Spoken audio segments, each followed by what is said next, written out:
ابو جان ایک قصہ سنایا کرتے تھے کہ کسی قبرستان میں ایک شخص نے رات کے وقت لاش کے ساتھ زنا کیا۔ بادشاہ وقت ایک نیک صفت شخص تھا۔ اس کے خواب میں ایک سفید پوش آدمی آیا اور اسے کہا کہ فلاں مقام پر فلاں شخص اس گناہ کا مرتکب ہوا ہے، اور اسے حکم دیا کہ اس زانی کو فوراً بادشاہی دربار میں لا کر اسے مشیر خاص کے عہدے پر مقرر کیا جائے۔ بادشاہ نے وجہ جاننی چاہی تو اسی لمحے خواب ٹوٹ گیا اور وہ سوچ میں پڑ گیا۔ بہرحال سپاہی روانہ ہوئے اور جائے وقوعہ پر پہنچے۔ وہ شخص وہیں موجود تھا۔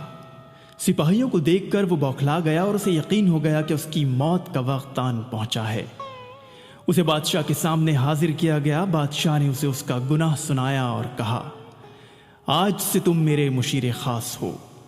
دوسری رات بادشاہ کو پھر خواب آیا تو بادشاہ نے فوراً اس سفید پوش سے وجہ پوچھی کہ آپ نے ایک زانی کو مشیر خاص کے عہدے پر مقرر کرنے کا کیوں کہا؟ سفید پوش نے کہا، اللہ کو اس کا گناہ سخت ناپسند آیا۔ چونکہ اس کی موت کا وقت نہیں آیا تھا، اس لیے تم سے کہا گیا کہ اسے مشیر بنا لو، تاکہ وہ عیش میں پڑ جائے اور کبھی اپنے گناہ پر نادم ہو کر معافی نہ مانگ سکے، کیونکہ اس کی سزا آخرت میں طے کر دی گئی ہے۔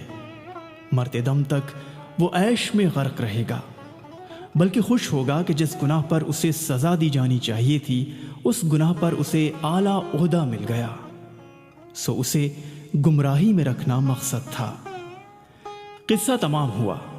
ابو اٹھے، میرے سر پر ہاتھ رکھا اور کہا، بیٹا، جب گناہوں پر آسانی ملنے لگے تو سمجھ لینا آخرت خراب ہو گئی ہے اور توبہ کے دروازے تم پر بند کر دیے گئے ہیں۔